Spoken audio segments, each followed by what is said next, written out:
అసలు Bluetooth trend వలన HIV ఎలా వ్యాపిస్తుంది అనే విషయాన్ని ఇప్పుడు ఈ వీడియోలో తెలుసుకుందాము. ఈ వీడియోలో మీకు కొత్త విషయానికి తెలిసిందంటే లైక్ చేసి షేర్ చేసి సబ్స్క్రైబ్ చేయండి. వీడియో స్కిప్ చేయకుండా చూడండి, అప్పుడు మాత్రమే మీకు ఈ బ్లూటూత్ ట్రెండ్ అన్నది అర్థమవుతుంది. అసలు బ్లూటూత్ ట్రెండ్ ఏంటి అనుకుంటున్నారా? ఈ ట్రెండ్ మహమ్మారి వ్యాధి వ్యాప్తికి ఎలా కారణం అయిందో తెలుసుకుందాం. ఫిజీ అనేది పసిఫిక్ మహాసముద్రంలో ఉన్న చిన్న దేశం. జనాభా దాదాపు 10 లక్షల కంటే తక్కువ. ఇక్కడి అందమైన తెల్లటి బీచ్లు, స్పష్టమైన నీరు, కోరల్ రీఫ్లు, రిసార్ట్లు వల్ల ప్రపంచవ్యాప్తంగా హనీమూన్కు వెళ్లే కపుల్స్ వారి రొమాంటిక్ వెకేషన్ కోసం ఇక్కడికి వస్తారు. అసలేంటి బ్లూటూత్ ట్రెండ్? ఇప్పుడు ఈ అందమైన దేశంలో బ్లూటూత్ ట్రెండ్ వలన హెచ్ఐవి వైరస్ వేగంగా వ్యాప్తి చెందుతోంది. బ్లూటూత్ ట్రెండ్ అనేది డ్రగ్స్ యూజర్లలో వచ్చిన అత్యంత భయంకరమైన పద్ధతి. బ్లూటూత్ ట్రెండ్ అంటే ఫోన్లో ఉండే బ్లూటూత్ టెక్నాలజీతో సంబంధించినది కాదు. డ్రగ్స్ యూజర్లు క్రిస్టల్ మెత్, మెథాంఫెటమైన్ లాంటి హెవీ డ్రగ్స్ ఇంజెక్ట్ చేసుకుంటారు.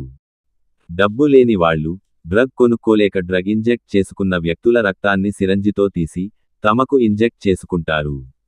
ఇలా ఒకరి రక్తాన్ని మరొకరు తీసుకోవడం వల్ల హై అనుభూతి వస్తుందని వాళ్ళు భావిస్తారు.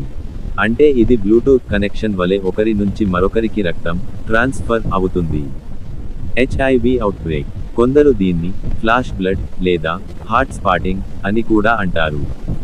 అయితే ఇది చాలా డేంజరస్ పద్ధతి. ఎందుకంటే రక్తం ద్వారా హెచ్ఐవి, హెపటైటిస్ వంటి వైరస్లు త్వరగా వ్యాపిస్తాయి. ఫిజీలో ఈ ట్రెండ్ వల్ల హెచ్ఐవి కేసులు భారీగా పెరిగాయి.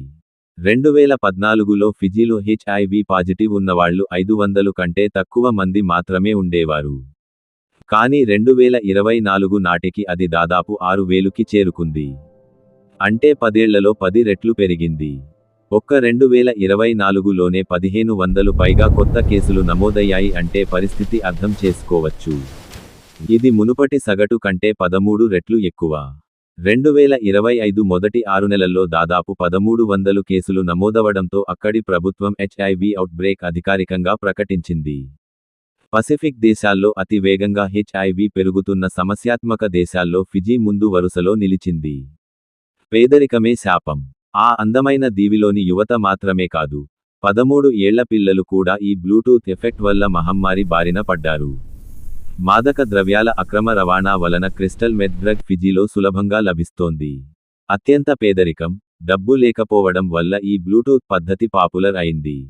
ఫిజీ హెల్త్ అధికారులు, WHO, UNAIDS వంటి సంస్థలు ఇది పబ్లిక్ హెల్త్ ఎమర్జెన్సీ అని చెబుతున్నారు.